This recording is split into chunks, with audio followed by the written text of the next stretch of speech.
The rain hammered the pavement outside the mansion, a symphony in despair. Inside, chaos reigned. Police officers swarmed the opulent study, their faces grim. Chief Inspector Davies, a man hardened by years on the force, surveyed the scene with a practiced eye. His gaze settled on the still figure slumped over the mahogany desk.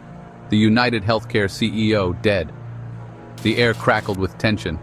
Every creak of the floorboards, every whispered word amplified the unsettling stillness of death. This was no random act of violence. This was an execution, a single bullet wound to the head, clean and precise. Professional.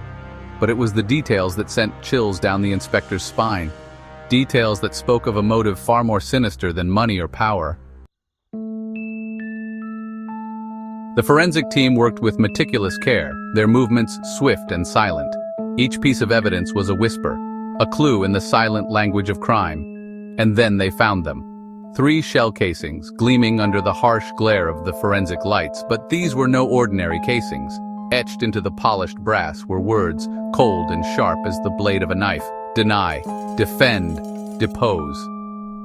A collective gasp rippled through the room.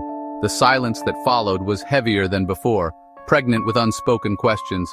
Who was this enigmatic messenger leaving their chilling calling card at the scene of such a high-profile murder? What was their connection to the deceased CEO, the architect of a healthcare empire built on profits and policies?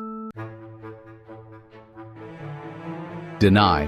Was it a scathing indictment of the company's ruthless practices, their infamous reputation for denying claims, for placing profit over people? Defend. Did it signify a desperate plea for justice, a call to arms against the injustices meted out by the healthcare giant, or perhaps a chilling warning to those who dared to stand in the way of the killer's twisted sense of righteousness? Depose. The word hung in the air, heavy with implications. Was the CEO's murder merely the first act in a larger, more sinister plan? A coup to topple the entire organization? To dismantle the system from within? The possibilities swirled like a tempest in Inspector Davies's mind. Each word etched on those casings was a piece of a puzzle, a macabre jigsaw that he was no closer to solving. The investigation was a tangled web, leading down paths littered with secrets, lies, and bitter resentments. Was it a disgruntled employee, their life shattered by denied claims, driven to the brink of despair, or a rival CEO willing to eliminate the competition by any means necessary? Perhaps a shadowy figure from the pharmaceutical industry, their profits threatened by the CEO's relentless pursuit of lower drug costs. The suspects were as numerous as they were varied, each with their own motive, their own secrets buried deep.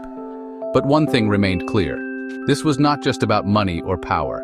This was personal. A vendetta fueled by anger, by desperation, by a thirst for revenge that ran deeper than anyone could have imagined. The question was, could Inspector Davies untangle the web of deceit and bring the perpetrator to justice before they struck again?